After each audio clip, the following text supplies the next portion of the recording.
Yeah. We don't, because of what we are, we're basically not allowed to get off of the planet. As the guy said, well, will take me to another planet, and they said, with the technology that you know, just know.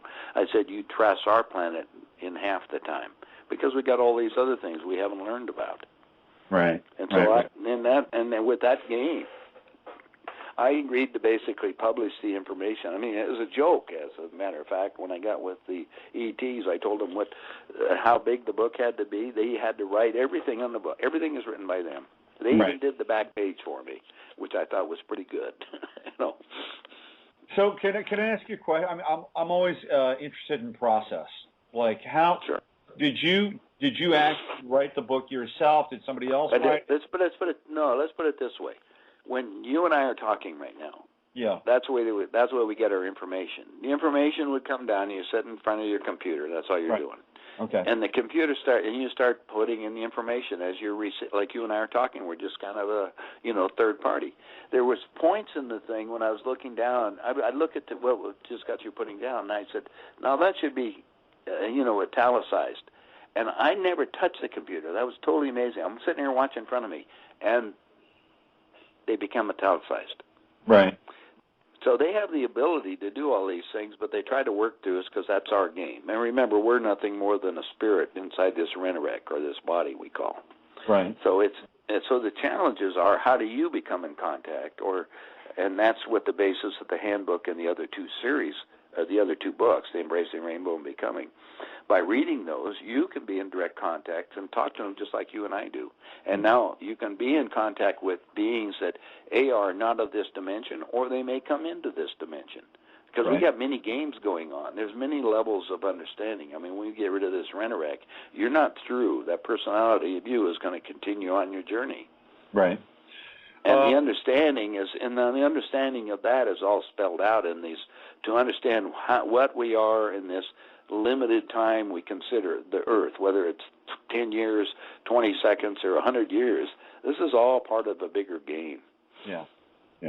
Well, we're listening to George Green, the always fascinating and informative George Green. We're talking about kind of where we are right now in terms of the planetary evolution or de-evolution, depending on how you want to view that. What about Earth changes, George? I mean, aren't Earth changes kind of the wild card in all this? I mean, No, Robert.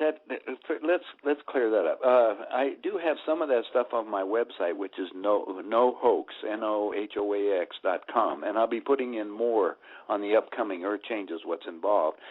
A lot of it is the planet itself is going to be starting to change because we're polluting the planet. I mean, you fly around, or I do anyway. Yeah. The air is totally polluted.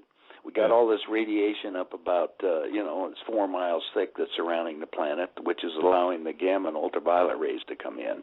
Meanwhile, as our planet, Robert, to give you a scenario, how fast are you traveling this second? While you and I are talking, how fast are you going? Right now, I'm not going very fast at all. But if you're talking about the speed of the planet, very fast. Well, you're going 1,000 miles an hour just in the planet, right? It's been, because it's 24 hours, you go 24,000 miles around. Right. All right, but remember the planet itself is going around the sun, which is 365 and a quarter days, and that elliptical deal is putting you to the point where you're probably traveling closer to 30,000 miles an hour. Yeah. Well, meanwhile, our sun, our solar system, is traveling around the central sun of the Pleiades, called Alcyon, and the cycle's about 26,000 years. So you imagine the timing that we're going on. You're probably approaching the speed of light, and yet it's relative, right? Yeah. So now we have to look at, since we're obtaining this thing and we're going there, and even when you hear about people that go, quote, the near death, they go back to the light. Well, remember, you're nothing more than condensed light, or light stopped. And light stopped is the periodic table of elements at the vibration level. Mm-hmm. So it becomes more interesting on what you're saying. Now, because we're reaching a point, the ETs are telling me astrology, not as the astrologer is looking at, is very important on the point we are within the universe. Well, we've reached a point where there's a ring of energy. They call it the monastic ring or the photon belt. You may have heard about that. Yes, absolutely. That is already starting to affect the planet. So not only do we have the planet itself, which is starting to reject us because we're polluting it so bad. Yeah. We have the planet going into this vibrational pattern that we're going to get. So the earthquakes and weather and everything else is going to be escalating. They told me, and this is some time ago, to get ready for 300 to 400 mile an hour winds on the surface of the planet. Right. Of course, when I got through reading, I'm a little advanced of the game. I flew down to Italy, Texas, and I went to school down there at Monolithic Dome to learn how to build stuff that'll withstand that. In my old game, I was a real estate developer, and I built stuff in 22 states. I don't have any of the structures that I built. And, I had shopping centers, office buildings, motels, and restaurants and stuff. None of them will withstand that kind of a wind. Yeah. So when I went to monolithic domes, which is basically concrete, they're kind of like an igloo made out of concrete. I said, now this makes perfect sense because they're totally insulated. They'll cover it. They're the only things that withstand the hurricanes, for instance, that hit the East Coast. All the monolithic domes are still there. Yeah. Anyway, you can build them yourself. They're pretty simple. And I suggest your people just go to the internet and pull up monolithic domes and look at some of them. They build schools and all kinds of stuff. They're getting ready. Yeah. Anyway, that, and then we have the changes in the weather. How many states, as you and I are speaking, there's like 13 or 14 states that are under winter warnings, high winds right now. Yeah. Okay, yeah. And last week in Los Angeles had over 100 mile an hour winds. Absolutely, yeah. Blowing things down. Mount Baldy had 120 mile an hour winds. This is out in the east end of the Los Angeles Valley, out towards Palm Springs. But these were sustained for over a week. Right. Well, okay, so now we got wind. Now let's take another problem. Because of what we've done to the higher atmosphere, playing the game, let me give you some background. As we discovered the nuclear bomb technology, and they started exploding bombs down in, New Mexico and what have you primarily, idiots exploded some in the higher atmosphere. And what they've done is put up radiation around the planet, which is eating holes through the ozone. Right. Now, the eating holes in the ozone gives us the gamma and ultraviolet rays which are coming down and basically killing off the life forms. There are 1,000 life forms today on the planet. Now, there's lots of life forms, so they go from there. But the most important ones, to me, are the oxygen producers, which are the plants in the ocean, and they turn black. When you got a black car, you put it in front of the sun, what happens? Heats up, doesn't it? It's very hot, yeah. So guess what's happening to the oceans? Aren't they heating up? Yeah. Okay, yeah. So meanwhile, we have the real tremendous displacement problem because what's happening on both the North Pole and the South Pole? What's melting, in other words, all that ice is coming down. Now it's going to the ocean. Oceans are heating up, and all the air currents are all changing. Right. And this is all because of the planet and also our position in the universe. Yeah. So what we've been told to is get ready for, quote, major earthquakes, more volcanoes. Actually, the United States will be split in two at some point. Right. And, I don't have the timing on it, but I do have a lot of details what it's going to end up like. So I guess my question, when I broached the subject of weather, George, my question was, here we have all these, exquisite dark plans that are being trotted out by the quote-unquote elite or the forces of darkness, and my question was, does the weather and do Earth changes possess a kind of an X factor in all this? I mean, could it all just, or are they so in control of that too that they're factoring that into their plan as well, quote unquote? Well, they're factoring in their plan. That was part of the HARP program. I mean, Nick Begich, his angels don't play his heart when he went into the HARP web, right. And the other stuff, I talked to Nick, a couple months ago, but we were discussing what's coming up, and he says, hey, there's no way we're going to stop this now. So he's no longer on the radio. You can't even hear him anymore. Yeah. Because he says it's too late. Just get yourself squared away. Get ready for all these things. Get yourself out of the major cities, into a small town, and try to get people awakened. Well, that's what's happening with the Handbook. There's groups of people that are all over forming that will be kind of the nucleus of whatever is going to be left on the planet. Yeah. It's really interesting, George, is I spend a lot of time on the internet. I go to a lot of mainstream media sites, not because I'm drawn to mainstream media, but because I like to gauge what people are thinking. And, I peruse a lot of comments on mainstream news stories on Yahoo and things like that. And I can tell you right now, I've seen a major shift in the past year, and the shift is twofold.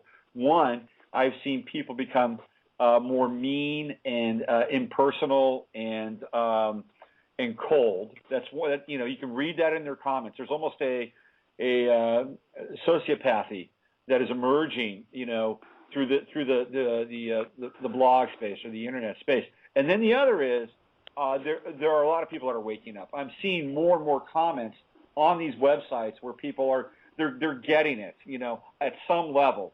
And I'm a witness to this because I've been watching this stuff for 20 years now, and on the internet since it's been my business for 10 years, and I can definitely sense a shift.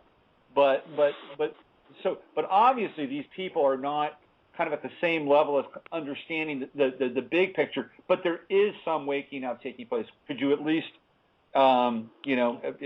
acknowledge that even if it's too late, people are starting to come around slowly? Well, except for we got the big problem. Halloween, we reached 7 billion people on the planet. Right. And a lot of them don't even have the technology we have. Our mythology up here is all the kids that are, as soon as they're born, 3 years old, they give them computer games. And most of these games are based on war right now. So they start looking at killing other things, and they just think they're, nonchalant other things. Right now we got missiles going on in the Middle East, and it's probably controlled by a 20-year-old or 22-year-old sitting in Kansas City. Yeah, they have no thoughts. There's no real reality of what's going on between and how important human life is. Yeah, absolutely disturbing. What about chemtrails? Have the ETs talked to you about chemtrails and what's going on with them? Well, I published a book on that, on chemtrails. And this is the Army officer that was all upset about how they're doing it. The ETs have said that this is part of it's a dual purpose. The first thing, you and I were just talking a minute ago about the ultraviolet rays coming down and killing things off. How do we stop that? Because we're putting all the holes up there. Right. Well, the chemtrails were supposed to act kind of like as a web around the planet in order to keep the air and everything polluted. The trouble is, the chemistry they put in the chemtrails is also polluting to people. Yeah. So now you got a twofold situation. It's not that they're not up there. It's their purpose was again to protect us as long as they could from all of the other rays that are coming from the rest of the universe. The other thing is there are poisons in it that are coming down on the people, but we're just expendables. Right. We've got a couple people that are lined up in the queue here, and they may have a question for you. Do you feel like taking a few calls, George? Sure. Go for it. Let's bring somebody on here. Hi, thanks for listening. You're on the air with Robert and George. Do you have a question for George? Hello? Going once, going twice.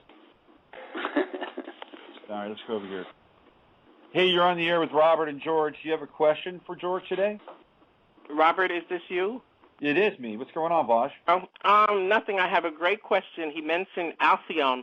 So, George, thank you for being here. I'm not one into politics and stuff. I am a planetarian, though, and I'm a Pleiadian. So my question to you, since you mentioned Alcyone, what advantage, if any, do you see that there is for people like myself on the planet who know where they're from, who have a grand idea that's pretty accurate about what their role is on the planet at this time? What do you think about that as a reality, and what could be the benefits of us knowing our Pleiadian heritage or from wherever we're from on the planet at this time?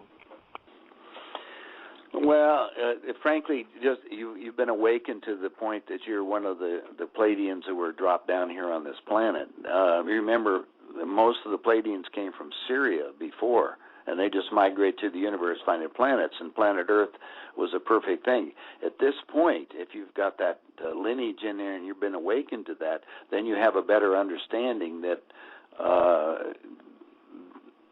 what we have to do is awaken other people that there's other planets going on, and we're affecting the whole universe right now. As a matter of fact, if you look at the stars tonight, or look up there, look at the stars that are strobing red, blue, and green. These are not stars; these are spacecraft. We're kind of a big television show right now. We're just